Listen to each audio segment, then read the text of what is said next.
without wasting any time further, हम start करते हैं.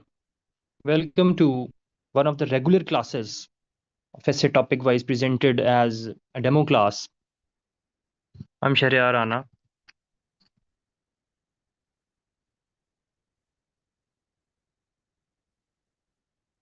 मेरी डेमो क्लास में ये नहीं चलता ऐसे क्या होगा, ऐसे क्यों ज़रूरी है, ऐसे करने के एसेंशियल्स क्या होंगे. मेरी फ्री क्लास में वही चीज़ चलती है जो रेगुलर क्लास में चल रही होती. मेरी आदत है कि मैं एक रेगुलर क्लास को ही एज अ डेमो बना के प्रेजेंट कर देता हूँ ताकि बच्चे को पता तो चले कि अगर उसने सेशन ज्वाइन करना है डेमो देख के. कुछ तो बच्चे मेजोरिटी पहले ही कर चुके होते हैं, लेकिन जो डेमो का वेट कर रहे होते हैं उन्हें पता तो चले कि आखिर सेशन में चलना क्या है.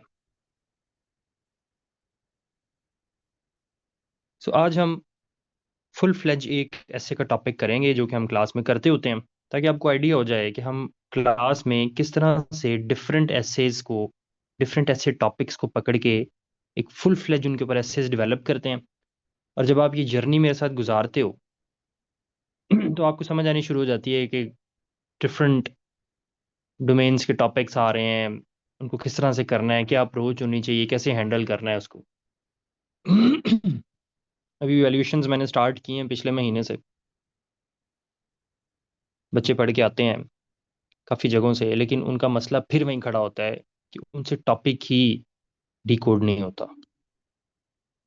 टॉपिक के अंदर छुपा हुआ सवाल, डॉर्मेंट कंटेंशन के आखिर पूछ क्या रहा है एग्जामिनर, वही डिकोड नहीं होता. पता नहीं चलता इसमें हमने कॉजेज लिखने थे, पता नहीं चलता इसमें हमने इम्प्लीकेशंस लिखने थे, पता नहीं चलता इसमें हमने सॉल्यूशंस लिखने थे. क्योंकि आपको मार्केट में एक ड्राई सा बस एक स्ट्रक्चर बता दिया जाता है, जनाब ये देखें जी, इस तरह से आपको इंट्रोडक्शन लिखना है, आपने इस तरह से आपने आउटलाइन बनानी है, इस तरह से आपने पैराग्राफ लिखना है जी, इस तरह से आपने कंक्लूजन लिख देना है, दैट्स इट. इसी के ऊपर 4 महीने वेस्ट कर देते हैं. मैं इस तरह से नहीं करता. जो बच्चा मुझे ज्वाइन करता है उसको स्ट्रक्चर पे, चूँकि पूरा मैंने एक full fledge essay from very start to the end, मतलब कि आउटलाइन कैसे बनानी है, फिर body paragraphs, introduction, blah blah, जो भी उसका स्ट्रक्चर होता है वो किस तरह से लेके चलना है, वो पूरा एसे मैंने एक लिख के दिखाया है. उसकी रिकॉर्डिंग मिल जाती है बच्चे को. वो 4 लेक्चर्स होते हैं. वो बस देख लेता है कि यार ये स्ट्रक्चर है मोटा मोटा, बस इस तरह से हमने चीज़ लिखनी होती है. उसके बाद सेशन में क्या चलता है, टॉपिक्स, टॉपिक पकड़ते हैं, पूरा एसे उसके ऊपर मैं आपको डेवलप करवाता हूँ. आपको मसला आता है comprehensive and research based knowledge में. देखिए, एक स्टूडेंट के लिए सबसे बड़ा चैलेंज क्या है कि वो कौन सी वेबसाइट सर्च करे, कौन से आर्टिकल्स पढ़े, कौन से ऑथर्स को देखे, कौन से जर्नल्स पढ़े, कौन सी बुक्स पढ़े. ज़्यादा इंपॉर्टेंट है कौन सी वेबसाइट ना देखे, कौन से आर्टिकल्स ना देखे. टाइम सेव करना ना, कौन से ऑथर्स को नहीं पढ़ना, कौन से जर्नल्स के अंदर से चीज़ें नहीं लेनी, कौन सी किताबों से आर्गुमेंट नहीं उठाने. ये ज़्यादा इंपॉर्टेंट है. ये सबसे बड़ा चैलेंज है. मतलब कंटेंट,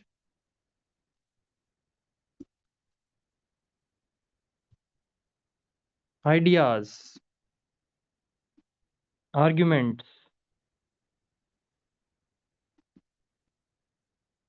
जब तक आपके पास ये नहीं होंगे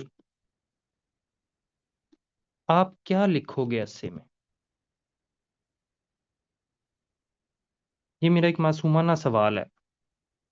तो बहुत से मार्केट में टीचर्स आपको ये कहते मिलते हैं कि नहीं जी, देखें वेटेज होती है जी, वेटेज, वेटेज होती है, स्ट्रक्चर की इतनी वेटेज है जी, 40% जी, कंटेंट की 40% जी।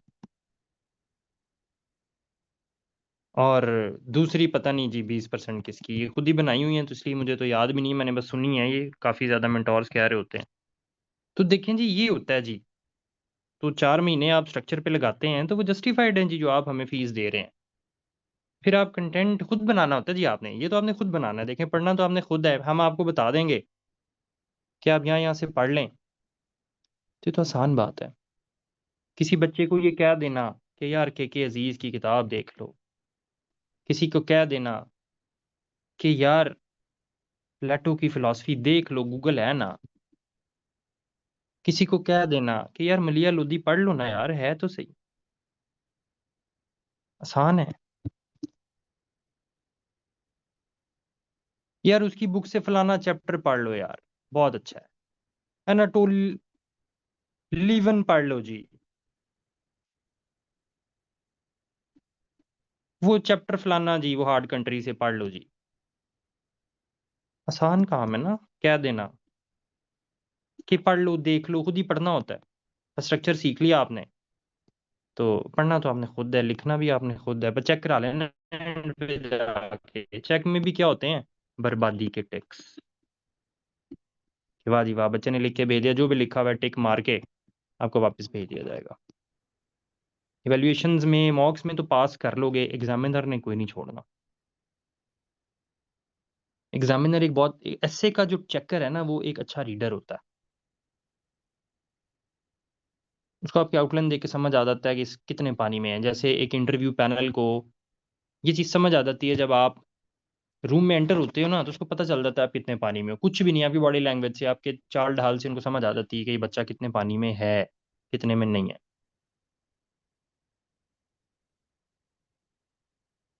तो जब तक आपके पास कोई बात ही नहीं है करने की, तो क्या लिख के आओगे? ये लिख के आओगे, आउटलाइन, हेडर 1, सब हेडर 1, सब हेडर 2, हेडर 2, सब हेडर 1, सब हेडर 2 एंड सो ऑन। इसके नीचे इंट्रोडक्शन, ये ऐसे इंट्रो, खाली नीचे जगह, और यहाँ पे ये कंक्लूजन और खाली नीचे जगह।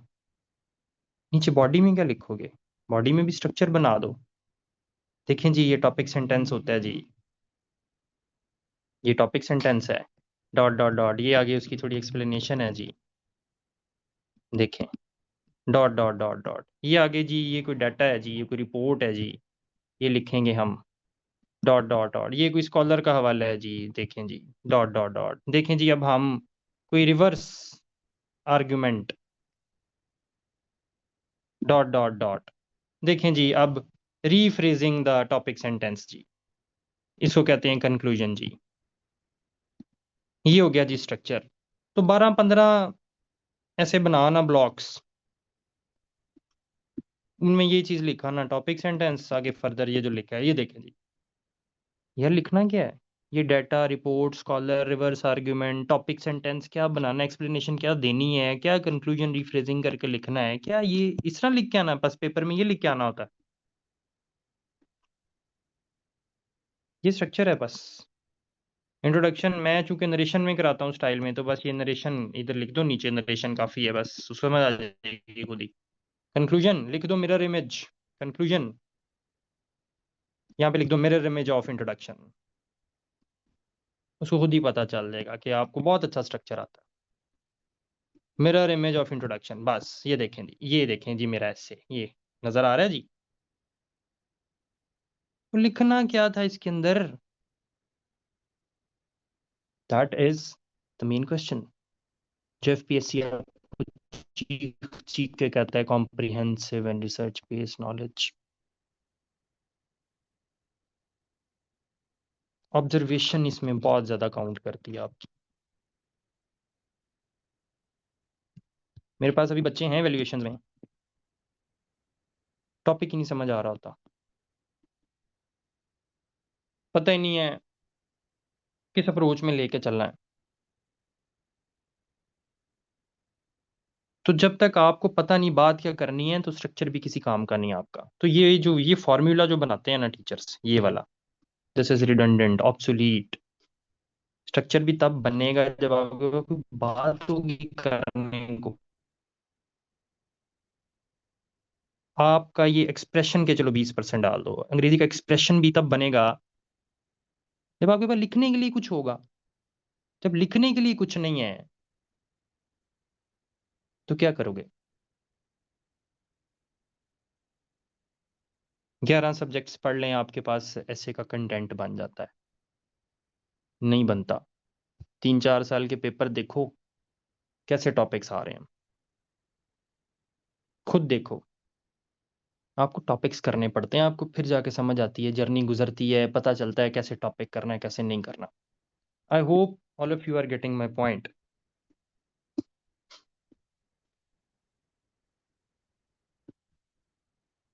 ठीक है जी। रिकॉर्डिंग्स नहीं होती जी शिराज साहब मेरी। Scarcity defines the value of anything in this world. So recording जब होती है तो बच्चा हल्का ले जाता है, लाइव ज्वाइन नहीं करता, अटेंशन नहीं होता, अटेंटिव नहीं होता क्लास में।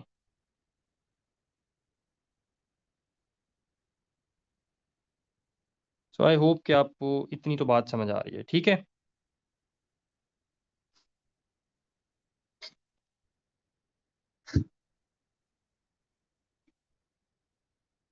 इस सेशन जनवरी तक, जनवरी का महीना भी इसमें इंक्लूड कर लें, चलेगा। इसमें मेरी पूरी कोशिश है कि मैं आपको 15+ अब से जो बच्चा ज्वाइन कर रहा है उसके साथ मेरी कमिटमेंट 15+ टॉपिक्स की है। ये 20 भी हो सकते हैं, ये 16 भी हो सकते हैं, ये 25 भी हो सकते हैं। कमिटमेंट 15+ की है। तो मैं अपनी कमिटमेंट के हिसाब से चलता हूँ, इतने टॉपिक्स उनके कवर हो जाएंगे। और हम जो एक टॉपिक कर रहे होते हैं वो इतना ब्रेन ओपनिंग, माइंड ओपनिंग होता है कि अगर तो बच्चा सीरियस एस्पिरेंट है तो वो उसको इम्प्रोवाइज कर ले। Improvisation requires the mind. तो जब वो इम्प्रोवाइज कर लेता है तो कोई मिलती जुलती बात या कोई मिलता जुलता टॉपिक लाजमी। पिछले साल मुझे नहीं जी पता होता कि ये एक भी टॉपिक इसमें से आ जाना है। पिछले साल भी ऐसे ही था, मुझे नहीं था पता कि एक भी टॉपिक आ जाएगा, लेकिन 7 टॉपिक्स आ गए पिछले साल। अभी भी जो छोटे छोटे पेपर्स हो रहे हैं सीएसएस, क्योंकि आप लोग कंसिडर करते हैं कि बड़ा पेपर है तो उसके कंपैरिजन में बाकी पेपर छोटे हुए।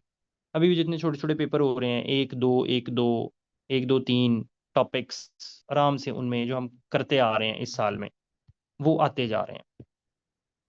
सो आई होप कि सीएसएस का जब पेपर हो तो उसमें भी एक भी टॉपिक आ गया जो आपने किया हुआ है तो आपने तो एक करना है ना। सो मुझे नहीं पता होता कि एक भी आ जाएगा, वेरी क्लियर कट, मैं गलत कमिट नहीं करता। पिछले साल भी नहीं पता था 7 आ गए, उससे पिछले साल भी नहीं पता था 4 मेरे ख्याल में आए थे या 5 आए थे, मुझे एग्जैक्टली याद नहीं है। क्योंकि मैं प्ले नहीं करता ना तो स्टूडेंट की सक्सेस पे, ना ही ऐसी जो ये रैंडम मार्केटिंग टेक्टिक्स होते हैं।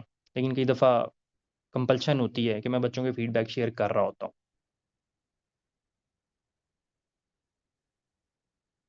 तो मेरा मकसद है आपका कंटेंट बनवाना। आपका इतना कंटेंट बन जाता है कि आप किसी भी एग्जाम में बैठे हो, सिर्फ सीएसएस नहीं, किसी भी एग्जाम में बैठे हो, किसी डिस्क्रिप्टिव में, किसी इंटरव्यू में बैठे हो, लाइफ में किसी लर्नड गैदरिंग में बैठे हो, तो आपके पास बात होगी कोई करने के लिए। आप फजूल हवा में कोई बातें या ऐसी हवा में तीर नहीं चला रहे होगे। So capacity building is my main focus. क्योंकि हमें फील्ड में भी, being in the highest office of the province, हमें बड़ा फील होता है कि लॉर्ड जितनी आ रही है वो शैलो है। तो कैपेसिटी बिल्डिंग बहुत ज़रूरी है। सो मेरा पर्पज़ कैपेसिटी बिल्ड करना होता है बच्चे की, और वो होती है। आ जाते हैं जी टॉपिक की तरफ। आज जो हमने टॉपिक करना है मैं कोशिश करूंगा पूरा कर लूँ, ना हुआ तो रिमेनिंग पार्ट इसका कल हो जाएगा। मंडे, सैटरडे, संडे, मंडे रात 10 से 11:30 क्लास का टाइम है जी। ये होता है ऐसे टॉपिक वाइज। देखिए नाम ही उसका ऐसे टॉपिक वाइज कि हमने ऐसे टॉपिक वाइज करने हैं, टॉपिक पकड़ेंगे पूरा ऐसे बना लेंगे। इसके साथ मेरा एक और सेशन चलता है बुक्स का। उसकी क्लास होती है वेडनेसडे थर्सडे रात 10 से 11:30। उसमें एजेंडा ये होता है, हमें किताब पकड़ते हैं और देख लेते हैं ऑथर ने उसके अंदर क्या आर्गुमेंट्स पोर्ट्रे किए हुए हैं, उससे भी आपका कंटेंट ही बन रहा होता है। वो ऑलराउंडर है और वो भी आपके मल्टीपल जगहों पे काम आ जाता है। सो उसको वो बच्चा लेता है जिसको शौक है कि वो नॉलेज हासिल कर सके। ये भी पैरेलल चल रहा है, ये भी जनवरी तक चलेगा। इसमें भी अब जो बच्चा आ रहा है उसके साथ मेरी 15 प्लस किताबों की कमिटमेंट है। हो सकता है ये इससे ज़्यादा हो जाए, लेकिन 15 प्लस की कमिटमेंट है ऑन द सेफर साइड जी। ठीक है, तो इसकी भी 12 दफ़ा डेमो हो चुका है। इस दफ़ा मैं फिर अगर दिल किया तो फ्री क्लास कर दूंगा वेडनेसडे को। चलते हैं जी टॉपिक की तरफ। आज का टॉपिक है the superior man thinks of virtue colon semicolon the small man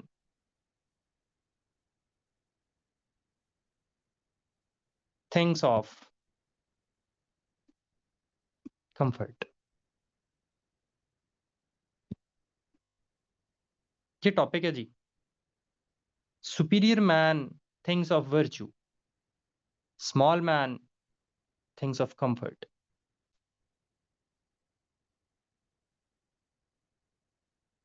ये एक स्टेटमेंट है।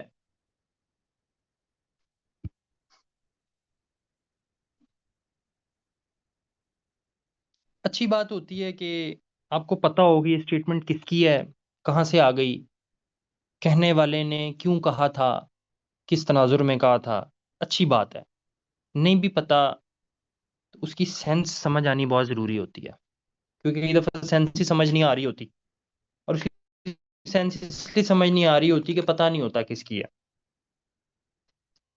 कहा क्यों, किस जगह कह दिया। तो वो फिर मीनिंग कई दफ़ा लग रहा होता है कि यार ये सतही ये मीनिंग है, लेकिन उसके अंदर बात कुछ और हो रही होती है। लेकिन ये सीधी सीधी स्टेटमेंट है। ये कही थी जी कन्फ्यूशियस ने। कन्फ्यूशियस, आपको पता है चाइना की चाइनीज फिलॉसफी खड़ी है इसके ऊपर, फादर है उनका।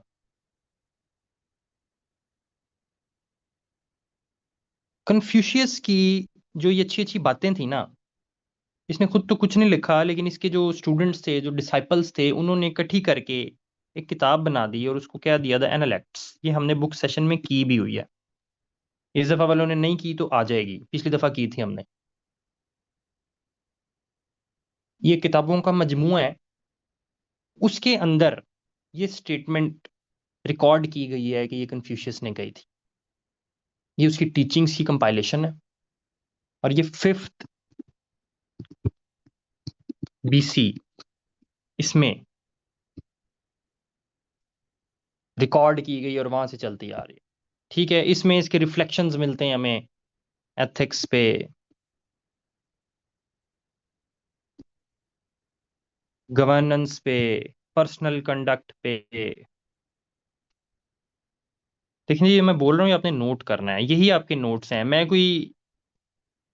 ये मैंने कोई सामने लिख के नहीं रखा होता। ये रिसर्च करते हुए, कोई किताब पढ़ते हुए मेरे माइंड में की चीज़ आ गई, ऑब्जर्वेशन आ गई, वो मैंने नोट कर लेनी है और कहानी बना के आपको मैंने लेक्चर दे देना होता है। तो यही PDF आपको शेयर हो जाएगा। तो ये आपने चीज़ें नोट करनी होती हैं। ठीक हो गया। तो इसमें रिफ्लेक्शंस मिलते हैं इन सारी चीज़ों के, इसकी ये एनालेक्ट्स में। ठीक है, तो ये जो इसकी सेइंग है स्पेसिफिकली, ये लार्जर कॉन्टेक्स्ट में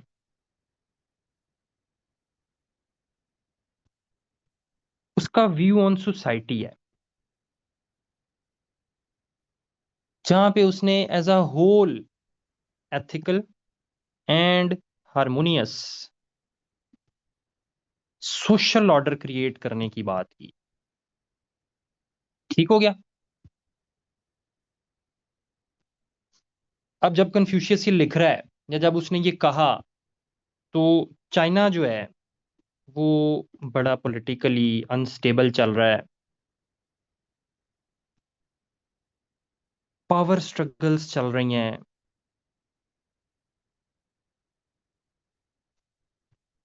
वॉर्स चल रही हैं बड़ी अनअपोलोजेटिक किस्म की, सोशल अनरेस्ट है बड़ा, लीडर्स, ऑफिशियल्स,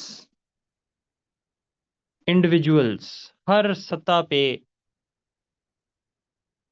आपको ये लोग सेल्फ इंटरेस्ट में चलते नजर आते हैं, कंफर्ट सीख करते नजर आते हैं, वेल्थ को अक्रू करते नजर आते हैं, पावर मॉन्गरिंग करते नजर आते हैं। और इस इन सब के पीछे सेक्रीफाइस किसको कर रहे हैं? वो सेक्रीफाइस कर रहे हैं well being of the society को।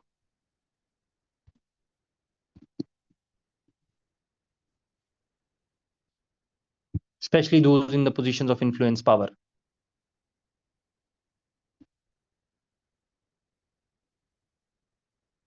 तो ये जो पर्सनल कोड के ऊपर जो एम्फोसिस दे रहा है कन्फ्यूशियस, ये जो वर्चू के ऊपर एम्फोसिस दे रहा है, इसको वो कह रहा है कि this is essential for the welfare of society and people. अब यहां पे ना उसने टू आर्चीटाइप्स,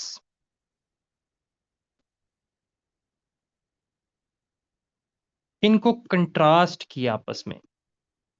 ये बड़ी मजेदार, ये आपको पूरी ये फिलॉसफी भी समझ आ रही है उसकी कि क्या है।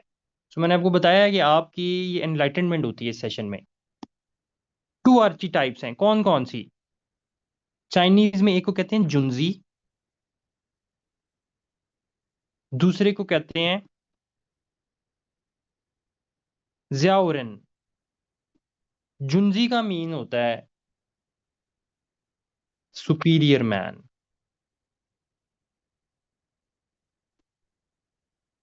और ये ज्याओरिन कौन है? Small man. मतलब ये कोई सुपर हीरो है और ये विलन है, स्मॉल मैन।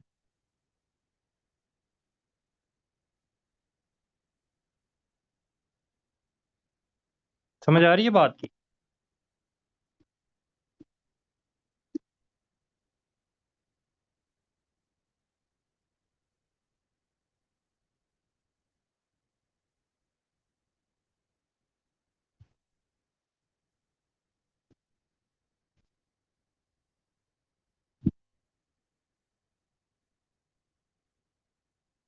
आवाज का किसी को इशू तो नहीं आ रहा जी?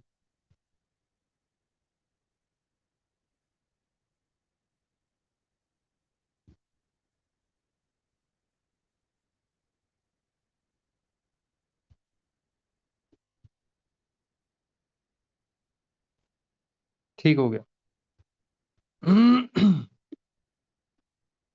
ये देखें जी, किसी अगर एक बच्चे को इशू आ रहा है ना, तो इसका मतलब है कि उसके एंड पे मसला है।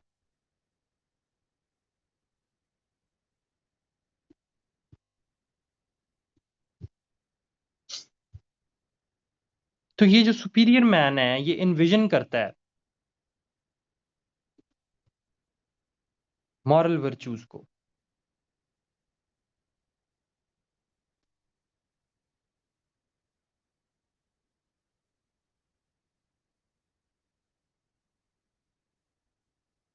और ये जो है, ये प्री ऑक्यूपाइड है किस चीज से?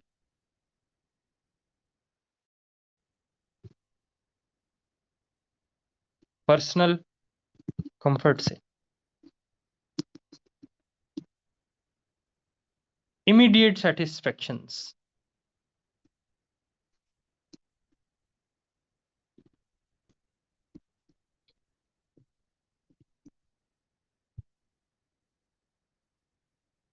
आगे अब बात चलेगी तो इन दोनों के कंटेक्स्ट में चलेगी। अब बच्चा पता क्या करता है, उसको इस तरह का कोई टॉपिक आता है ना, तो चूंकि उसने बड़े बड़े अजीम मेंटोर से पढ़ा होता है, तो पता क्या करना शुरू कर देता है, how to be a superior man. उसने पहला हेडर ही ये बनाना है। फिर how to avoid being a small man. इसमें फिर वो सजेशंस देना शुरू कर देगा, सॉल्यूशंस देना शुरू कर देगा।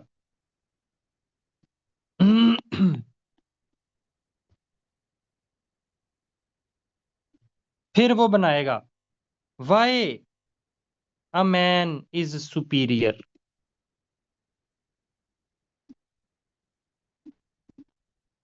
Why a man is small.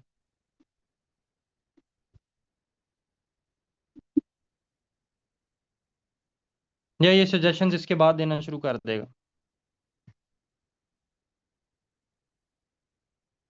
या अगर किसी को बहुत को थोड़ा सा गेज भी होगा तो वो करेगा जी, चलो जी इसको देखें डोमेन्स में, पॉलिटिकल डोमेन्स में देख लें, इकोनॉमिक डोमेन्स में देख लें, सोशल डोमेन में देख लें, टेक्नोलॉजी की डोमेन में देख लें। और कौन सी होती है? कौन से फॉर्मूले याद करवाए मैं तुम्हें, शाबाश।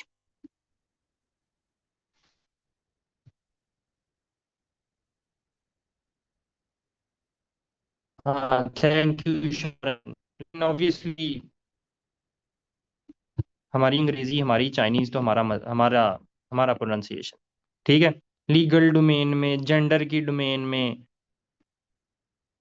डोमेन नहीं बदल लो यार, 50 सालों से वही चलाई जा रहे हैं। डोमेन नहीं बदल लो। इन डोमेनों में किस तरह वाया मैन इज सुपीरियर। तो ये सजेशनें फिर देनी शुरू कर दी, तो ये काम नहीं करने, इनमें करने ही नहीं ये काम। और वो कर ही ये रहे होते हैं, ये करने ही नहीं।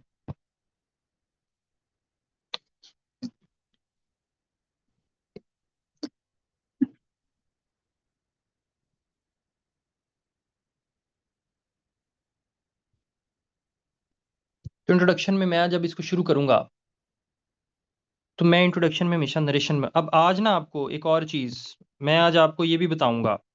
ये जो टाइप्स होती हैं ना, टाइप्स, अभी मैंने एक बहुत बड़ी एकेडमी के एक अजीम मेंटोर की वीडियो देखी है, अभी क्लास से 5 मिनट पहले मेरे सामने आ गई स्क्रॉल करते हुए इंस्टा पे। तो उसमें वो आर्ग्यूमेंटेटिव एसे उसका बता रहे थे साहब। तो उसमें नीचे था कि ये अगर आ जाए और जी तो ये अक्सर बच्चों को ये शुरू से पीट पीट के मैं मार गया उनको कि यार ये जब और आ जाता है ना तो आपने हमेशा साइड लेनी होती है। साइड लेके दूसरी साइड को निगेट भी करना होता है, ये नहीं कि बस मैंने ये कह दिया तो सच है, तो भाई जो दूसरी चीज है वो किधर गई। तो ये जो टाइप्स है ना, आर्ग्यूमेंटेटिव ऐसे, डिस्क्रिप्टिव ऐसे, नैरेटिव ऐसे, एक्सपोजिटरी ऐसे, तो ये टाइप्स भी नहीं होती हैं ऐसे की सीएसएस लेवल पे। क्योंकि आपको एग्जामिनर कहता है कि उसने आपको डिस्कोर्सेस का बता दिया ऊपर नोट में। अगर आपको यकीन नहीं आता तो आप देख सकते हैं, मैं अभी कोई पास्ट पेपर निकालता हूँ यहाँ से, अगर तुम्हें नजर आता है तो शायद ही पढ़ा हो।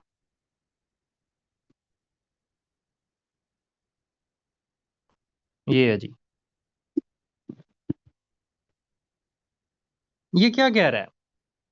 एक तो वो आपको कह रहा है कि आउटलाइन आपने बनानी है। वो आउटलाइन आपसे बनवाता है इसलिए कि उसने देख लेना शुरू में ही कि मैंने आगे पढ़ना भी है कि नहीं। ठीक है। तो ये आउटलाइन बड़ी जबरदस्त आपको बनानी आनी चाहिए, बड़ी clear cut to the point, exact बातें करती हो एग्जामिनर से। राइट ये उसने देखे कैपिटल वर्ड्स में लिखा हुआ है, कॉम्प्रिहेंसिव ऐसे वन एनी वन। अब ये वन भी देख लेना, क्योंकि ये चीजें ना मैंने बताई हुई हैं बड़ी पहले की, मेरे यूट्यूब चैनल पे पड़ी हुई हैं, लेकिन आपको रिपीट करनी पड़ती हैं क्योंकि आप लोग गौर नहीं करते। उसने जो कंटेंट दिया हुआ है ना एफपीएससी ने, उसने कहा कि वो एक से ज्यादा भी एसेस पूछ सकता है, तो ये पढ़ लेना किसी दिन। ये ना हो वो लिख दे two of the given topics, तो वो यहाँ पे 50-50 मार्क्स उसने लिखे हों कि एक के 50 हैं दूसरे के भी 50 हैं। तो आप मुंह उठा के एक कर रहे हैं तो बाकी कहें यार मैं तो बड़ा अच्छा किया था, तो मेरे तो नंबर ही 20 आए हैं, तो दूसरा आपने किया ही नहीं। ठीक है, तो ये भी गौर कर लीजिएगा। अब वो कह रहा है मेक श्योर, इस चीज को आपने यकीनी बनाना है कि you use different forms of discourses, exposition, argumentation, description, narration. Examiner ने आपको ईज कर दिया भाई, ईज दे दी आपको, क्योंकि आप इस लेवल पे इतने बड़े लिखारी बने ही नहीं कि एक्सपोजिटरी ऐसे पूरा एक ही डिस्कोर्स में लिख छोड़ो, डिस्क्रिप्शन ही दिखाई जाओ उसको सिर्फ, या सिर्फ नरेशन ही दिखाई जाओ। आप हो ही नहीं इतने बड़े लिखारी इस लेवल पे, बी लेवल का एग्जाम है। तो वो कह रहा है सारे डिस्कोर्सेज मेक श्योर। ठीक है, तो आपने यकीनी बनाना है कि ये सारे डिस्कोर्सेज उसको नजर आए आपके एक ऐसे में। नहीं आएंगे, फेल कर देगा। फिर ऑर्गेनाइजेशन, अच्छा अब रेलेवेंस एंड क्लैरिटी, ये ऑर्गेनाइजेशन कब आती है आपके पास? जब आपको पता हो कि बात क्या करनी थी भाई। रेलेवेंस, बात क्या करनी है, फिर ही रिलेट कर पाओगे। क्लैरिटी कब आती है? जब पता हो बात क्या करनी है। तो जब तक पता ही नहीं है कि लिखना क्या है मैंने उसमें, तो ना ऑर्गेनाइजेशन होती है, ना रेलेवेंस आती है, ना क्लैरिटी आती है। इस कोर्सेज को तो आप भूल ही जाएं। सो कंटेंट का ही रोना है, कंटेंट का ही रोना रहेगा। ऐसे में आपकी पर्सनालिटी निकल के सामने आ जाती है सारी की सारी। सिर्फ अंग्रेजी का इम्तिहान नहीं है ये आपकी पर्सनालिटी का इम्तिहान है कि आप एक गिवन टॉपिक पे क्या कैसे बात करते हो। समझ आ रही है जी? समझ आ रही है?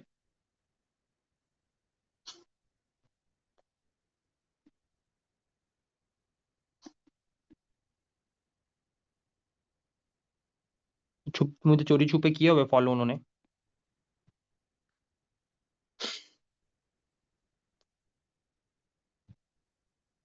ठीक है यार, 1 मिनट मुझे दें जरा।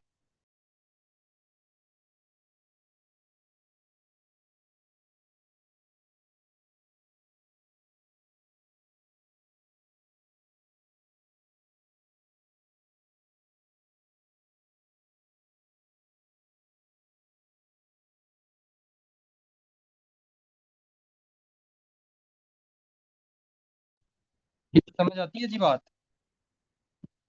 एक ऐसे में सब टाइप कैसे लिखें, क्या बात है। तो ये इसका आंसर, इट्स नॉट लाइक 2 + 2 = 4। मैं इसलिए कहता हूँ कि जर्नी होती है जो आपको गुजारनी पड़ती है।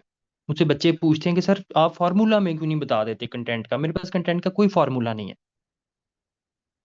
बैठो, सर्च करो, किताबें पढ़ी हो, ऑब्जर्वेशन स्ट्रांग हो, तो फिर ही पता चलेगा ना अब ये कैसे बनती है, मेरी कैसे बनी है।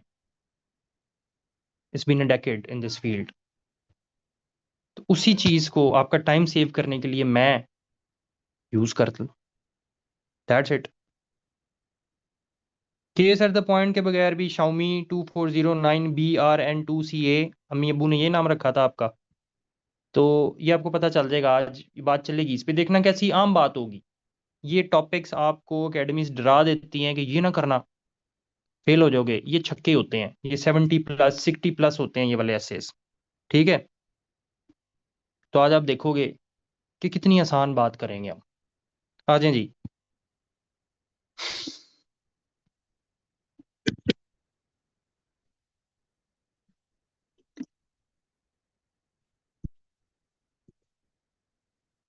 फिर डिस्कोर्सेज सारे मैं आपको बताता जाऊंगा कौन सा डिस्कोर्स चल रहा है, आपको आइडिया होगा। और ये सीखने के लिए ये नहीं होता कि सिर्फ आपको एक क्लास या कोई एक दफा कोई बता दे कि ये 3 × 3 9 है या 4 + 4 8 है, तो ये फॉर्मूला नहीं होता कोई। आपको सफर गुजारना पड़ता है, आपको सफर करना भी पड़ता है, उर्दू अंग्रेजी दोनों वाला। फिर आपको चीज लर्न होती है, ऐसे थोड़ी होती है। तो शुरू करते हैं। ऊपर हमने डेनोटेटिव मीनिंग देख लिया, उसका ही बीच में बात चल पड़ी थी दूसरी। तो इमेजिन करें जी, दो लोग हैं, मैं कहता हूँ कि हमेशा नरेशन से स्टार्ट करो, कोई कहानी बनाओ ना शुरू में। एग्जामिनर बोर हो जाता है यार, 20,000 पर्चा वही पढ़ पढ़ के, टॉपिक है उसी को डिफाइन करना शुरू कर दिया, उसी को लिखना शुरू कर दिया, कि उस रिपोर्ट के हवाले से शुरू कर दिया। ऐसे नहीं होता। ऐसे होता है आपका पर्सनल टच। एग्जामिनर पीट पीट के मर गया अपनी रिपोर्ट्स में कि यार पर्सनल टच ही नहीं है बच्चों का, वो ऐसे लग रहा है रिसर्च आर्टिकल लिखा हुआ उन्होंने। अपनी बात उन्होंने क्या, हाँ ठीक है आपको हवाले आने चाहिए, हवाला आपने अपनी बात करके उसकी सपोर्ट में लाना है, ये नहीं कि सिर्फ हवाले लेके आ जाने हैं। आर्टिकल नहीं लिख रहे आप, रिसर्च आर्टिकल, रिसर्च थीसिस नहीं लिख रहे। Personal touch. आपका माइंड क्या कह रहा है? दो लोग हैं जी एक रूम में,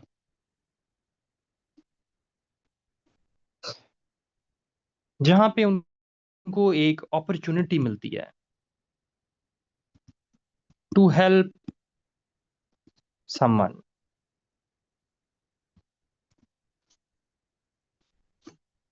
who is in need. Simple. तो जो सुपीरियर मैन है, बल्कि छोड़ो, एक तरफ वो आदमी ए है, एक दूसरी तरफ बी है। अब ये टेबल नहीं बना के आ जाना उधर, ये मैं आपको समझा रहा हूँ। लिखना आपने हमेशा अंग्रेजी में होता है, और उस स्ट्रक्चर में लिखना होता है जो ऐसे का स्ट्रक्चर होता है। वो जो मुझे बच्चा ज्वाइन करता है उसको मिल जाती है वो वीडियो स्ट्रक्चर वाली। मैंने स्ट्रक्चर में कभी फंसाया ही नहीं। ये जो मैं बोल रहा हूँ इसको आपने अंग्रेजी में लिखना है, और एक पैटर्न में लिख रहे होते हो आप। आपका एक्सप्रेशन होता है, एक्सप्रेशन में आपका सेंटेंस स्ट्रक्चर आता है, उसमें आपकी चॉइस ऑफ वोकैब होती है। सेंटेंस स्ट्रक्चर तो चलो इधर कई दफ़ा मैं अंग्रेजी में बोल भी देता हूँ, लेकिन जो चॉइस ऑफ वोकैब है वो आपकी वहाँ यहाँ पे बहुत अच्छी बिल्ड हो रही होती है, क्योंकि मैं जार्गन्स बता रहा होता हूँ आपको। ये जो मैंने बात बोली इसको आप अंग्रेजी में लिख सकते हो। Imagine two people in a room where there is an opportunity to help someone in need. ये दो, ढाई लाइनों में आपकी तो पहली लाइन ही आ गई है। अब द वन पर्सन, वो क्या करेगा? वो हेजिटेट नहीं करेगा। वो हेजिटेट नहीं करेगा। उसकी इंस्टिंक्ट, बस वो उसने सुना है कि यार वो मदद में है तो बस करनी है उसकी मदद। उसकी इंस्टिंक्ट है ना जो ये, वो उसको गाइड करेगी। और वो गाइड किस चीज से हो रहा है? वर्च्यू से। उसके अंदर ये एक नेकी का मादा पाया जाता है। अभी मोटा ये समझ लो, आगे मैं आपको बताऊंगा आगे कि कौन से वर्च्यूज हैं। वो एक पूरा हेडर बनना है। ये भी तो स्टार्ट हो रहा है, कहानी बन रही है। उसकी इंस्टिंक्ट गाइड होती है वर्च्यू से। वो कहता है यार मैंने इंटेग्रिटी से चलना है। मैंने एक रिफ्लेक्स दे दिया फौरन से जो कि एम्पथी पे बेस कर रहा है, कि यार उसको मदद चाहिए तो मुझे कुछ करना चाहिए। जैसे आपको सांस नहीं आ रहा, ये सांस, ये ब्रीदिंग आपके रिफ्लेक्सेस हैं। लंग्स के रिफ्लेक्सेस हैं आपके। आपके लंग्स के रिफ्लेक्सेस खराब होते हैं, आपकी ब्रीदिंग आउट हो जाती है। So for him acting with integrity and empathy is a reflex like breathing. ये अंग्रेजी में लाइन बन गई इसकी सिंपल सी। या उसको आपका कोई और अच्छा स्ट्रक्चर है तो आप उसमें लिख लो।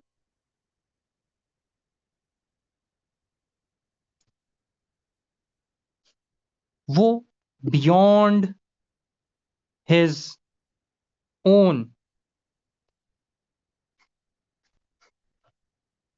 या बियॉन्ड हिमसेल्फ वो देख रहा है। उसको पता है, उसको ये रियलाइजेशन है कि भाई ये जो स्मॉल एक्ट्स है ना काइंडनेस के और इंटेग्रिटी के, ये सिर्फ उसका करेक्टर नहीं बनाएंगे। करेक्टर तो बनेगा बनेगा, बल्कि ये उस फैब्रिक ऑफ सोसाइटी जिसमें वो रह रहा है, फैब्रिक ऑफ सोसाइटी, उसको भी स्ट्रेंथन करेगा। देखो उसकी सोच कितनी बड़ी है। किधर ले गया वो? अपनी जात से निकल के आ गए। उसकी जात का तो फायदा हो रहा है यहाँ पे, लेकिन उसकी सोच ये है, ये नीता नु भाग ने ना पायन। ये तो इस्लाम भी आपको कहता है नीतों को भाग है। आपको एक मज़हब आप बताऊं? नियत।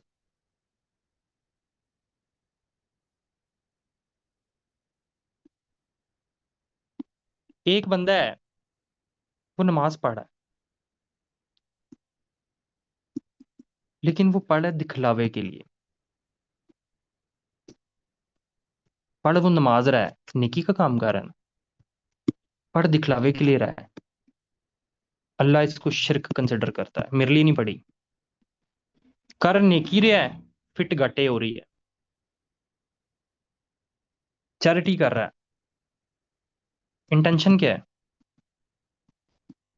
मेरी वाह वाह हो। अल्लाह के यहाँ वो शिरक है। ये वाह वाह क्योंकि अल्लाह के लिए नहीं की। कर नेकी रहा है, कंसिडर गुनाहे अजीम हो रहा है, इंटेंशन घाटे फिट हो रही। सेम इज द केस कि उसकी इंटेंशन इतनी बढ़िया है। ये आपको एक मिल गया, इस्लाम में भी लग सकता है। वो दिखलावे वाला कौन हुआ? Small man. और जो अल्लाह के लिए कर रहा है वो सुपीरियर मैन। वो वर्च्यू देख रहा है, उसको नहीं है कुछ के वाह वाह हो मेरी। तो वो कह रहा है कि यार इससे फैब्रिक ऑफ सोसाइटी स्ट्रेंथन होगा, एक बॉन्ड ऐसा बनेगा कि मजा आ जाएगा। कि ये जो ट्रू वेल्थ है ना, ये लाए कहां कर रही है? उस इम्पैक्ट में लाए कर रही है जो कि वो दूसरों पे छोड़ रहा है। ऑब्वियसली दूसरों पे अच्छा इम्पैक्ट छोड़ा ना इसका वो। एनिसेंस जो कि मटेरियल कंफर्ट से बहुत बियॉन्ड है। मटेरियल कंफर्ट उससे बियॉन्ड है। उसने भी कोई नहीं सोचा मेरा क्या फायदा होगा, क्या होगा क्या नहीं। उसने कहा फैब्रिक ऑफ सोसाइटी स्ट्रेंथन हो रहा है, एक एवर लास्टिंग इम्पैक्ट जा रहा है, एक chain of good deed start हो जाएगी। That's it. इन कंट्रास्ट वो जो दूसरा है, ये ये ए है, ये सुपीरियर मैन है। ये मैंने शुरू में लिखा नहीं, उसको इमेजिन करवाया मैंने कि ये जो है ये अब एंड पे ये सुपीरियर मैन है। इन कंट्रास्ट वो बंदा, इसने तो हेजिटेट ही नहीं किया था। ये थोड़ा रुकेगा, वो कहेगा ठहरो जरा, सबर करो, इसमें मेरे लिए क्या है।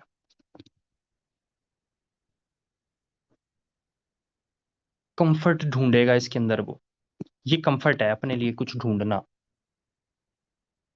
सेफ्टी, सेफ प्ले करके बड़ा क्लेवर है, बड़ा होशियार है, चलता है सेफ प्ले करके। इंस्टेंट प्लेयर देखेगा को कि मुझे फौरन से इसका जो है ना यार कोई मिलना चाहिए, मुआवजा मिलना चाहिए, instant player, immediate player.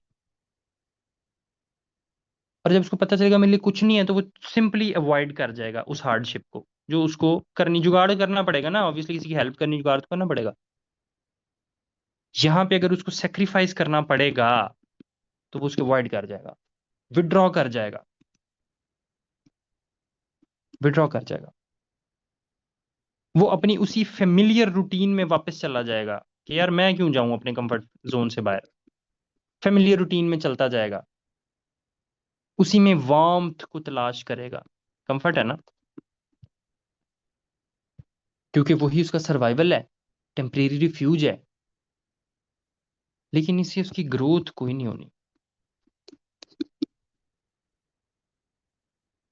Confucius, अब ये मैंने एक कहानी बयान करके अब उसको लिंक करने लगा हूं मैं। अब जो वो स्टेटमेंट है ना, उसने एक बहुत पावरफुल मैसेज दिया यहाँ पे। वो क्या दिया? वर्च्यू स्ट्रेचेस अस, कॉलन कंफर्ट रिस्ट्रिक्ट्स अस। या वर्च्यू स्ट्रेचेस वन, ये चूंकि आपने थर्ड पर्सन में वो अवॉइड करो सेकंड और फर्स्ट को, तो वर्च्यू स्ट्रेचेस द वन और कंफर्ट रिस्ट्रिक्ट्स द वन। कि जो कंफर्ट का मारा है वो तो रिस्ट्रिक्ट हो गया, उसने वो कुछ नहीं कर सकता जिंदगी में। ये कहीं भी आप लगा सकते हो। और जो वर्च्यू देख रहा है वो जाएगा, वो हरकत करेगा। और इसी वर्च्यू में उसकी रेजिलियंस पाई जाती है। ये एक ऐसा ट्री है जो कि स्टॉर्म्स को भी वेदर करता है, बेयर करता है। लेकिन जब कोई सिर्फ कंफर्ट को कर रहा है चेज, तो वो आप एक बीज देखते हो ना, बीज भी फिर अगर कंफर्ट को चेज करता रहे तो वो कभी फूट के जमीन से बाहर नहीं आएगा, अपनी स्ट्रेंथ को मिस कर देगा। उस विजडम को मिस कर देगा जो उसको बियॉन्ड इटसेल्फ जाके मिलनी थी। तो यहाँ पे सिर्फ कंपेयर नहीं हुए ये दो लोग, यहाँ पे चॉइस हाईलाइट हुई है within each of that two. The choice to either step up and grow in virtue or retreat into comfort, watching life's potential pass by.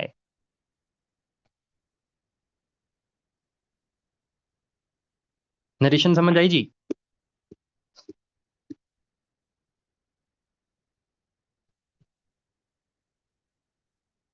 हाँ रिया, वेरी गुड। समझ आ रही है जी? अब जो भी हमने बात करनी है ना, वो ये इन दोनों को लेके चलना है हमने। अब अगला जो हेडर आ रहा है ना बड़ा, उसमें भी दोनों बातें चलेंगी। अब ये जो वर्चूज निकलने हैं ना, ये ऑब्वियसली वो एनालिटिक्स मैंने पढ़ी हुई है, पढ़ाई भी हुई है, तो ये मैंने उधर से निकालने हैं फिर। अब ये हम ऐसे में भी लगा देंगे। 5 परफेक्ट वर्चूज। अब खाली ये नहीं बनाना हेडर एंड देयर कॉन्ट्रास्ट्स, क्योंकि दोनों बातें चलनी है हर हेडर में। जो भी एस्पेक्ट देखना है, जो भी हेडर देखना है, दोनों इकट्ठे चलने हैं।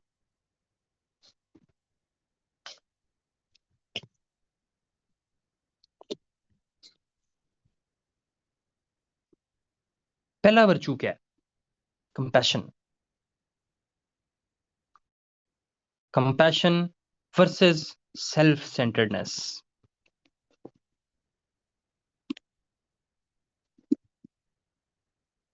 कंपैशन को रन कहता है ये। इसका प्रोनाउंसिएशन देख लेना क्या है, आर्यन।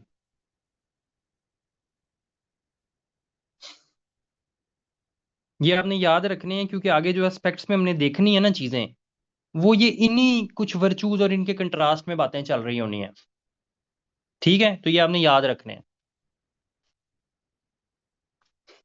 ऑब्वियसली अब वो जो जुंजी था, जे यूज करूंगा मैं। जुंजी जुंजी सुपीरियर मैन था, वो मैंने ऊपर बात कर दी थी। और वो जो दूसरा था, वो स्मॉल मैन है, शॉरन। या श्योरन क्या था वो, किसी बच्चे ने तो लिखा था उसका, जो भी था। तो उसके लिए जी एक्स यूज करूंगा मैं। तो जो जुंजी है, वो इसके अकॉर्डिंग अपनी लाइफ गुजार रहा है। कंपैशन है, एम्पथी है टुवर्ड्स अदर। ड्रिवन है वो किस डिजायर से, कि वो अपलिफ्ट करे और कनेक्ट करे दूसरों के साथ। उसको पता है, ये अब लिखते जाओ, मैं हर चीज लिख नहीं रहा हूँ इधर। उसको पता है कि उसकी वेल बीइंग जो है ना, इंटरट्वाइंड है विद दैट ऑफ अदर्स। क्यों? क्योंकि उसे पता है यार कि हम सब एक ही डुमरू की टूटे हुए मन के हैं। पीके नहीं कहता, इसका बड़ी मोटिवा ढूंढता रहता। तो जिसको वो तपस्वी जी कह देते हैं, नहीं ये तो जनाब वो किसके डमरू का टूटा हुआ मन का है। Wrong number. इन कंट्रास्ट वो जो शाओरेन है, वो सेल्फ सेंटर्ड है। वो अपनी नीड्स और अपनी डिजायर्स को फोकस कर रहा है। वो दूसरों को टूल समझता है अपने बेनिफिट का। उसके अंदर एम्पथाइज करने की और पॉजिटिवली कंट्रीब्यूट करने की सलाहियत ही कोई नहीं है। दूसरा जो वर्चू वर्सेस कंट्रास्ट है, वो righteousness versus self interest. Righteousness है ये, वाई आई, ये जस्ट सेंस ऑफ जस्टिस। वो जो जुंजी है ना, जो सुपीरियर मैन है, वो सेंस ऑफ जस्टिस से भरा हुआ है। वो उसको गाइड करती है कि तूने एथिकली बिहेव करना है, एक्ट करना है, इवन कि तू किसी चैलेंजिंग एनवायरनमेंट में क्यों ना हो। वो वैल्यू करेगा किस चीज को? डूइंग राइट को, चाहे उसका अपना नुकसान भी हो रहा हो। किस चीज के ऊपर? जो कि बड़ी इजीली फेचेबल है या प्रॉफिटेबल है, उस चीज के ऊपर वो किस चीज को एम्फेसिस करेगा? डूइंग राइट को।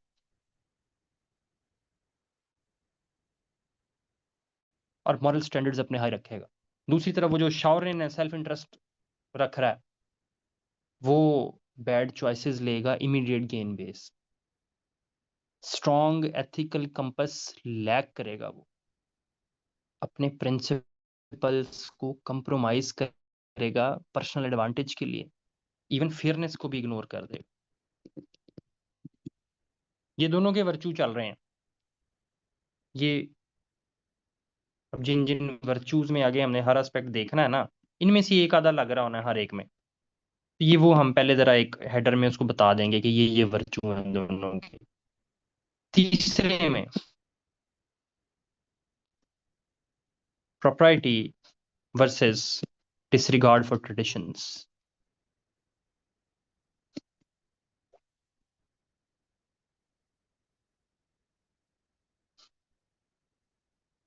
propriety, ये जो वही जुंजी है, वो रिगार्ड करेगा ट्रेडिशंस का, जो सेट वैल्यूज हैं। अच्छा, ये चाइनीज फिलॉसफी जो, ये कन्फ्यूशियस, हो सकता है इसकी कुछ स्टेटमेंट भी इस दफ़ा दे दे, क्योंकि आप आपकी गवर्नमेंट भी चाइना को बहुत आगे ला रही है इस दफ़ा। तो आपने कोशिश करनी है कि कन्फ्यूशियस की कुछ स्टेटमेंट आई हुई, तुसी ਉਹਦੀ निगेशन जैसे लिखाओ। तो इस दफ़ा चांसेस हैं कि फेल हो जाओगे। ठीक है, आपने ऑब्वियसली हवा भी देख रहे होते हैं कि क्या चल रही है गवर्नमेंट में। स्टेट का पर्चा दे रहे हो ना भाई, किसी आप प्राइमरी स्कूल के एडमिशन टेस्ट के लिए पर्चा नहीं दे रहे। ठीक है, तो स्टेट का पर्चा दे रहे हो, तो वो चीज़ मद्देनजर रखनी है आपने। समझ आ रही है ये बात कि नहीं आ रही?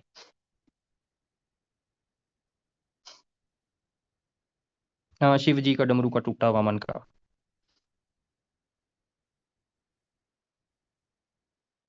नहीं जरनाब, आप ऑब्वियसली कर सकते हो, लेकिन अब ये वैसे भी एक यूनिवर्सल ट्रूथ है। मैं निगेशंस करवाता होता हूँ टॉपिक्स की अपने सेशन में, तो वो देख के करनी होती है ना। अब हवा आजकल चल रही है चाइनीज कंसेंट्स की, तो आप कन्फ्यूशियस ਨੂੰ ਹੀ ਤੁਸੀਂ ਨਿਗੇਟ ਕਰਾਓ ਪੇਪਰ 'ਚ, ਤੇ ਬਸ ਫਿਰ ਤੁਹਾਡਾ ਕੰਮ ਹੋ ਗਿਆ। ठीक है।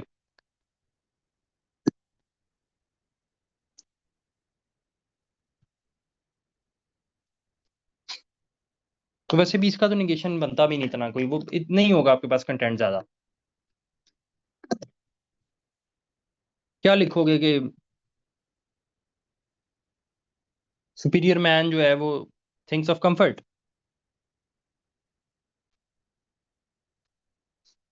और small man thinks of virtue,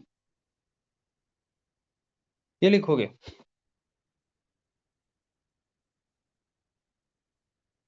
तो जनाब वो रिस्पेक्ट करने वाला है सोशल डेकरम्स की। अब ये देखो, ये आप भी स्मॉल मैन हो जाओगे अगर सोशल डेकरम का ख्याल ना किया। ये स्टेट डेकरम चल रहा है आजकल, ये बात आ गई ना वही। तो वो प्रैक्टिस करेगा।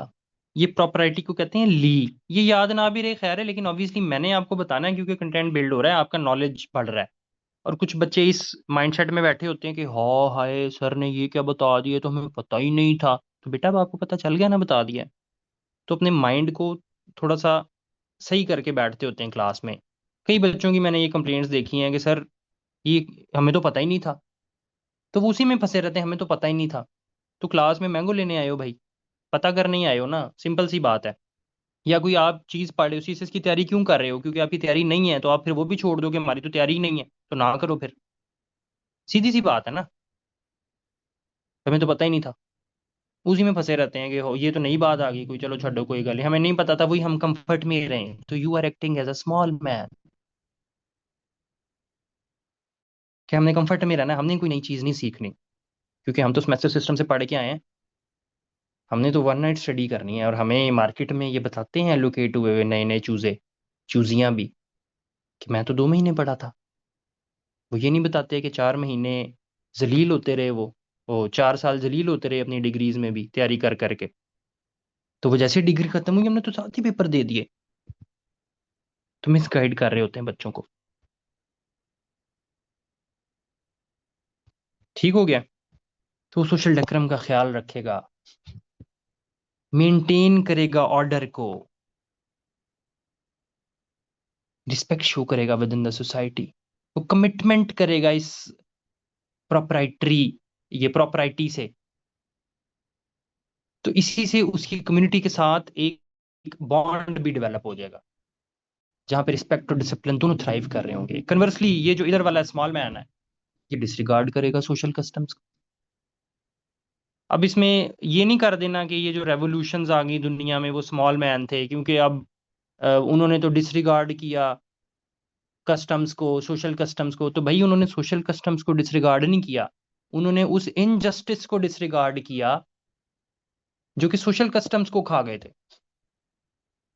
कि ये अजीम दिमाग होते हैं ना कि नहीं हम तो निगेट करके चलेंगे, तो वो पता उन्हें होता नहीं है, तो निगेशन में चले जाते हैं। तो निगेशन के लिए आपको ज्यादा बड़ा दिमाग चाहिए होता है अगर आप वाकई से निगेशन कर रहे हो तो, अदरवाइज आप सीधा सीधा लेके चलें।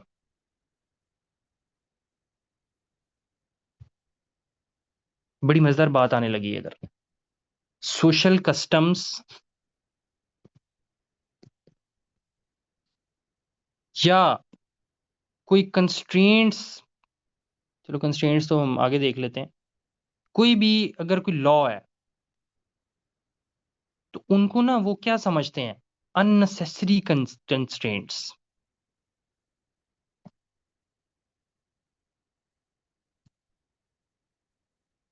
अननेसेसरी कंस्ट्रेंट,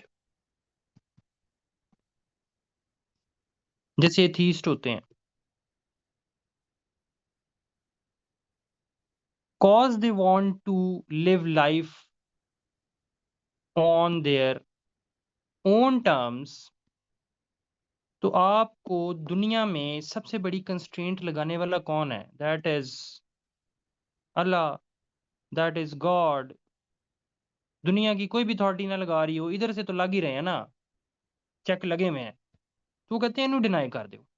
क्यों? क्योंकि हमने अपनी मर्जी से जिंदगी गुजार, अननेसेसरी कंस्ट्रेंट है ये गॉड का, डिनाई कर दो।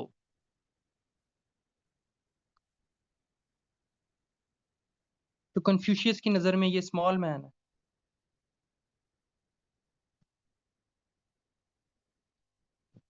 क्योंकि वो अपने टर्म्स में जीना उनके लिए कंफर्ट है। तो वो जो कोई एक लगाम लगी हुई है किसी चीज पे, तो वो उसको नहीं एक्सेप्ट करना चाहते, तो दे simply deny the existence of God. That's it. ये एग्जांपल के तौर पे मैं समझा रहा हूँ आपको। तो वो डिसरिगार्ड करेगा किसी भी किस्म के कस्टम को, किसी भी किस्म के लॉ को, किसी भी किस्म का ट्रेडिशन है उसको डिसरिगार्ड करेगा। इससे डिसऑर्डर बनता है। इधर ऑर्डर बन रहा था, इधर डिसऑर्डर बन रहा है। और ये trust and respect with in the society less down होगी, लेसन होगी। समझ आ रही बात?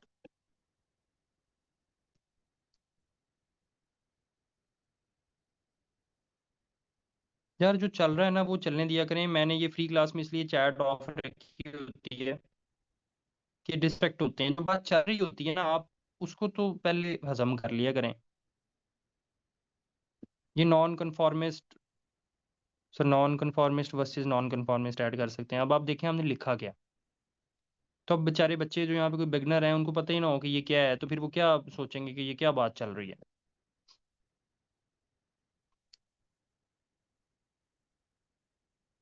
रेन यी ली,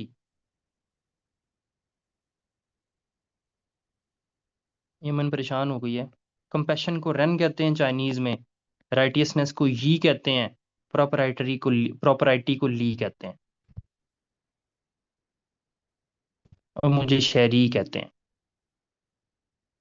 ठीक हो गया जी। अगला आ गया जी, विजडम वर्सेस इग्नोरेंस। विजडम को कहते हैं जी, ZHI, चाइनीज में कन्फ्यूशियस। जो जुंजी है वो वैल्यू करेगा जी को, विजडम को। वो अंडरस्टैंडिंग की तरफ जाएगा, वो सीख करेगा कि मैं सिचुएशंस में यार देखूं क्यों हो रहा है ये, डीपली उनको सीख करेगा, उनकी अंडरस्टैंडिंग सिचुएशंस की, थॉटफुल डिसीजंस लेगा। उसको पता है कि इंसाइट और रिफ्लेक्शन की इंपॉर्टेंस क्या है, रिकॉग्नाइज करेगा। उसको पता है कि कोई भी मैं बात करूं, कोई भी काम करूं, उसके लॉन्ग टर्म कॉन्सिक्वेंसेज आएंगे, खास तौर पे एक्शंस के। बात करना भी एक एक्शन ही है ना, स्पीच में आ जाता है। तो speech is every action that you do, whether you are dancing in a street, whether you are posting something on the social media, this is speech, this is your speech. और दूसरी तरफ वो जो small man है शाओरिन, वो act करेगा without knowledge और foresight, impulsive choices बनाएगा। देखो जितने भी ये चौथा चल रहा है ना, सारों में vocab, jargons, choice of word सब में डिफरेंट है। बात वही हो रही है लेकिन डिफरेंट है। इंपल्सिव चॉइसेस लेगा, लिमिटेड पर्सपेक्टिव्स में चलेगा।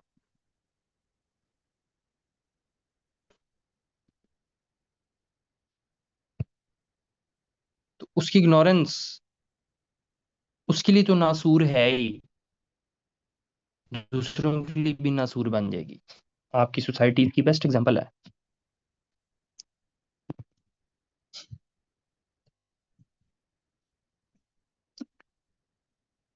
आखिरी जो वर्च्यू है जिसमें कंपेयर एंड कंट्रास्ट चलना है, वो है ट्रस्टवर्दीनेस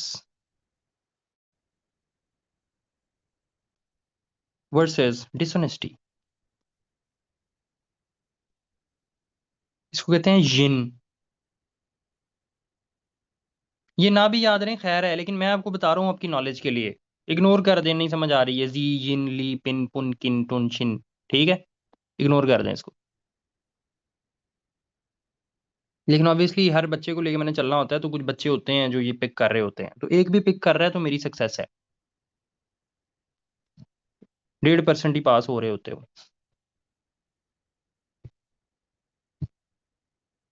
ट्रस्ट वर्दीनेस डिफाइन करती है उस जुंजी को। वो वैल्यू करता है अपनी कमिटमेंट्स को, अर्निंग द ट्रस्ट को वो कमिट करता है कि मैंने ट्रस्ट अर्न करना है। उसके रिलेशनशिप्स स्ट्रांग होते हैं क्योंकि वो म्यूचुअल रिस्पेक्ट और रिलायबिलिटी पे बिल्ड होते हैं। रिलायबल है। और जो दूसरी तरफ स्मॉल मैन है शाओरिन,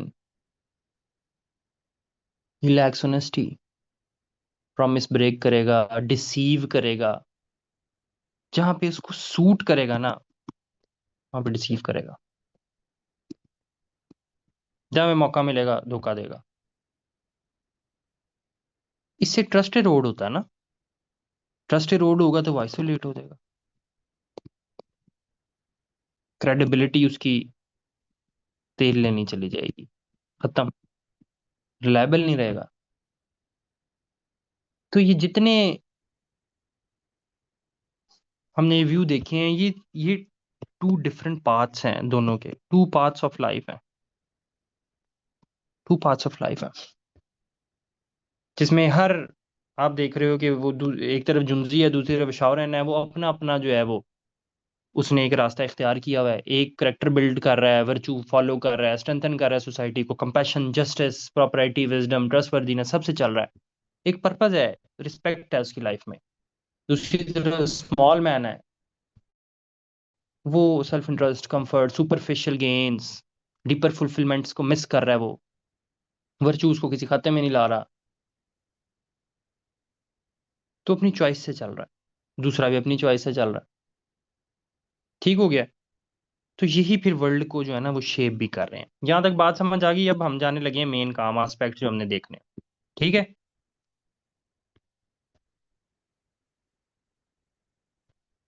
हाँ जी, लिख सकते हैं अगर आपको याद रहे तो।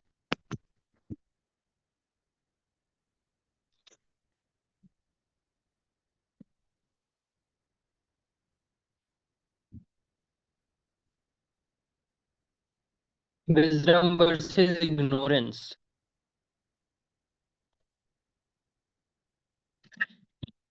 समझ आ गई जी?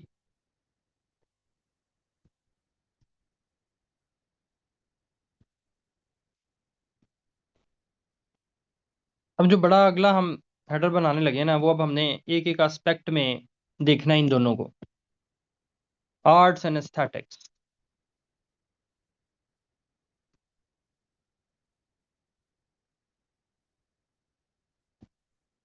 इसमें मैं चलूंगा आर्गुमेंटेटिव स्टाइल में। अब आपने देखना है आर्गुमेंटेटिव डिस्कोर्स में मैं चलूंगा इसमें। ये पेपर में नहीं लिखना कि मैं इसमें चल रहा हूं, बस ये मैं आपको बताने के लिए कि एक याद रह जाए चीज।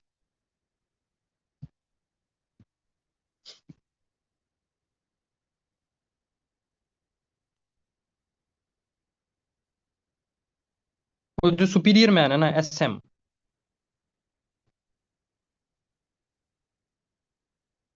वो आर्ट को,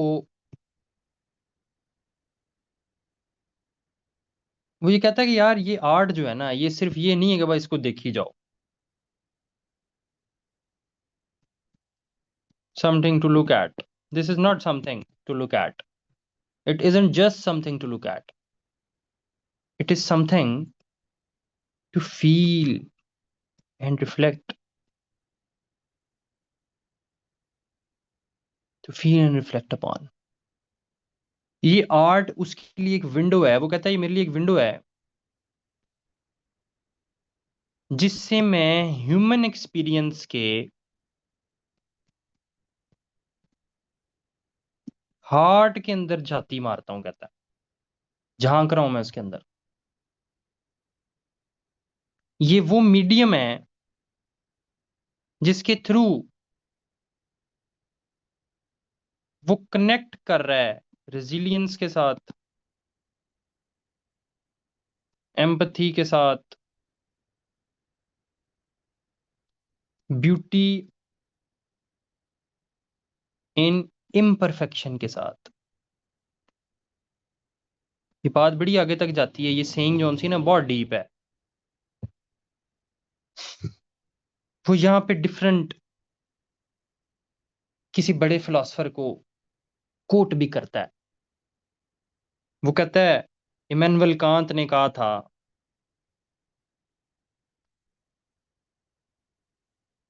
कि जो ट्रू आर्ट है ना, वो बियॉन्ड सुपरफिशियल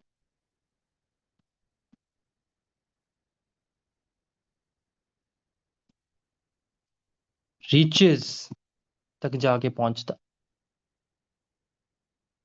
उसकी लेयर्स में मीनिंग छुपे होते हैं।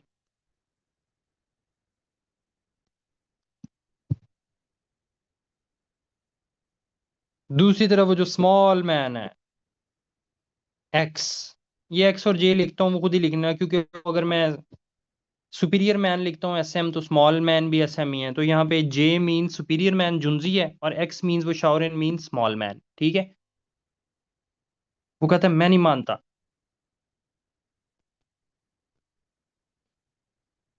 वो कहता है आर्ट, आर्ट एक कॉमोडिटी है।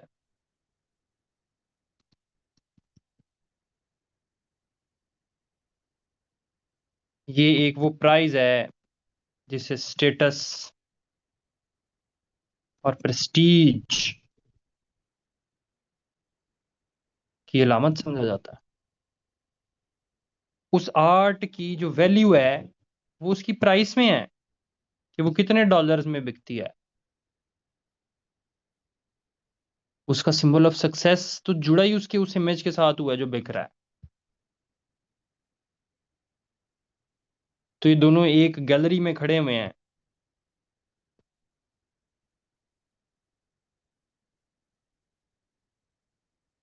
एक तरफ वो जुंजी है, वो एक तस्वीर में खो जाता है जो कि उसको एक स्टोरी सुना रही है, जिसमें वो ये रिफ्लेक्ट कर रहा है ना, बात शुरू में हो गई थी रिफ्लेक्ट अपॉन और फील। उसी तरफ वो शाओरिन है, स्मॉल मैन, वो फोकस कर रहा है वेल नोन वर्क्स पे, सिर्फ वेल नोन वर्क्स पे, छोटों को देख ही नहीं रहा, जो पहले से मशहूर है, उनकी वर्थ को काउंट कर रहा है। ये देख रहा है एक जर्नी के तौर पे उसको, ये देख रहा है उसको पर्सनल सक्सेस के तौर पे।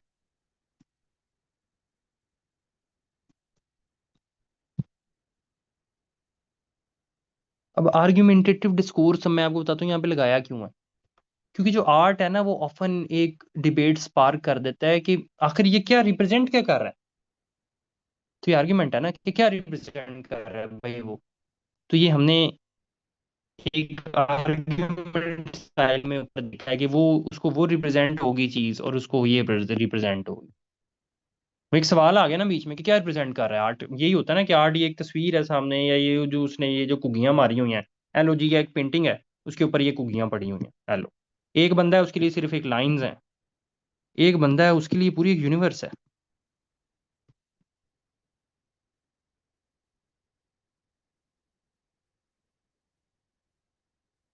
रेनबो है।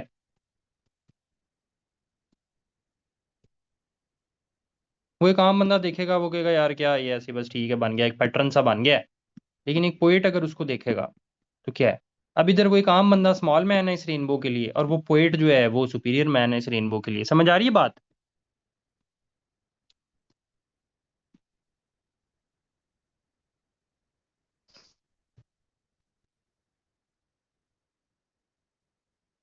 मैंने कब रुका है? मैंने रोका किसी को ना दें।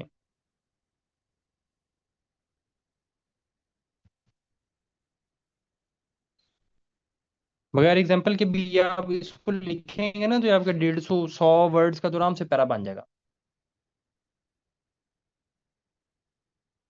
तो ये बैक एंड फोर्थ आर्ग्यूमेंट के तौर पे चला है, और इसमें वो प्रोफाउंड डिफरेंसेस देखे हैं जो ये दोनों इंडिविजुअल्स में वे आर्ट को वैल्यू करने में नजर आ रहे हैं हमें। ठीक हो गया। अगला, connection to nature.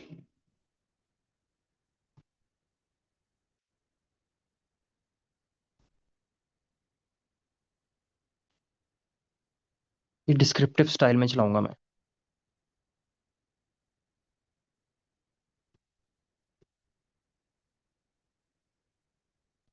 Just picture a forest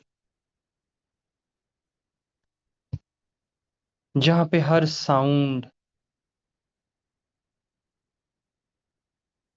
वो rustling of leaves, gentle flow of stream, वो फील कर रही है कि विस्पर ऑफ समथिंग एंशियंट। वहां पे वो जो सुपीरियर मैन है जुंजी, खड़ा होता है, गहरा सांस लेता है, उस नेचर को अलाउ करता है कि वो उससे बातें करे जैसे वो बात करना चाहती है। वाइल्ड नेचर है वो।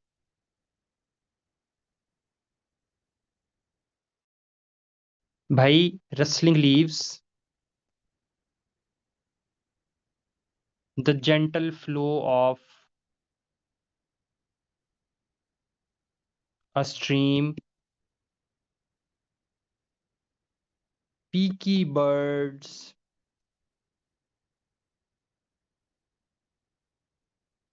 these all are like a whisper of something ancient।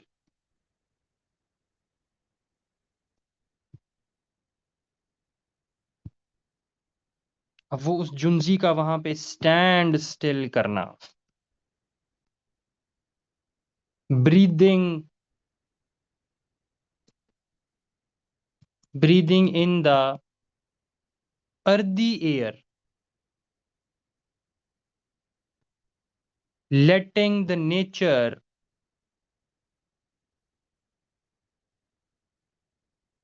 speak to him in its own way। ये मैंने क्या किया है? ये मैंने डिस्क्राइब किया है। देख नहीं रहे आप? डिस्क्रिप्शन चल रही है इधर। ये मैंने डिस्क्राइब किया नेचर को और उसको, जुंजी को।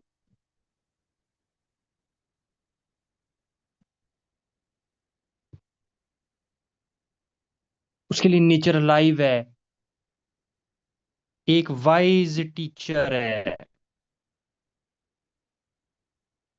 ये डिस्कोर्स चल रहा है भाई लिखने का, जो कि उसके अंदर नर्चर कर रही है क्या?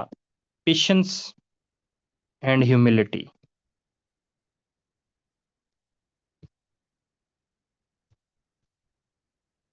अब each tree there and river bank is a lesson in resilience, जो कि उसको रिमाइंड करवा रहा है उसकी लाइफ कि वो कितनी स्ट्रेंथफुल है। अब इसके साथ साथ वो जो स्मॉल मैन है शाओरन, वो एक डिफरेंट गेज में खड़ा है वहां पे, डिफरेंट गेज, मतलब उसका आउटलुक ही और है।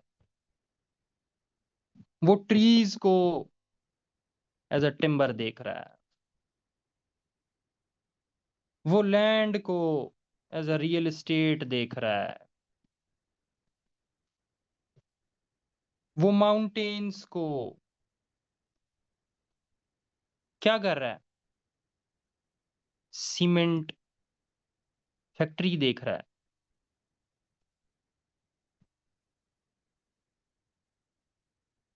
वो इन सब रिसोर्सेज को कह रहा है कि यार बस इंतजार कर रहे हैं कि बस इनको टैप किया जाए, किस तरह मैं कर लूं इनको।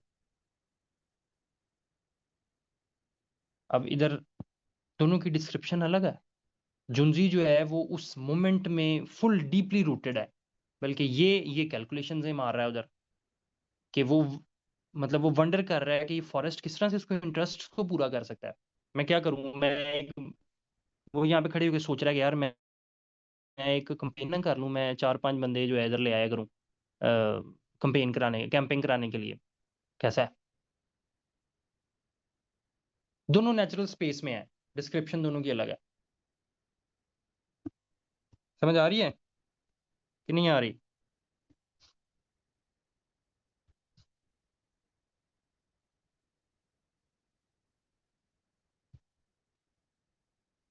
मजा आ रहा है?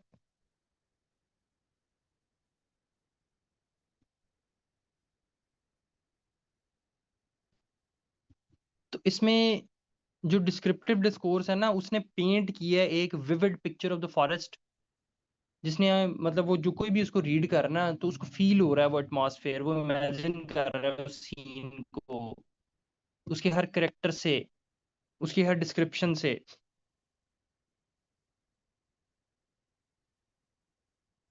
सेंसरी डिटेल्स दे दी हमने, ये डिस्क्रिप्शन दे दी हमने इसमें, कि किस तरह वो इंटरेक्ट कर रहे हैं नेचर के साथ।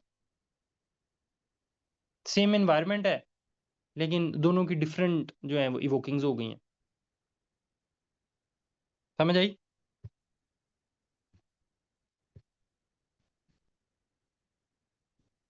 तो 11:30 हो रहे हैं आज तक, आज हम इसको इतना ही रखते हैं, बाकी एस्पेक्ट्स हम कल कवर करेंगे। जो बच्चे ज्वाइन कर, अभी क्लास ना छोड़ना जी, वो सादिया से रब्ता कर सकते हैं, 03166667 525। सादिया कोऑर्डिनेटर हैं, तो आपको डिटेल्स फॉरवर्ड कर देंगी। इसी तरह से हम, मैंने शुरू में बता दिया था, 15+ का मतलब है 20 भी हो सकते हैं, 16, 17, 18, 25 भी हो सकते हैं। जनवरी तक मेरी कोशिश होगी मैक्सिमम में आपको जो कमिटमेंट है उससे ज़्यादा टॉपिक्स करवाऊँ, तो आप इनसे रब्ता कर सकते हैं। तो कैसी रही जी क्लास?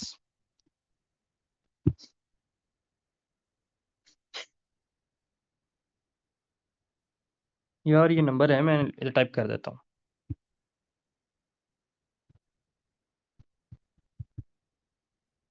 0316668755।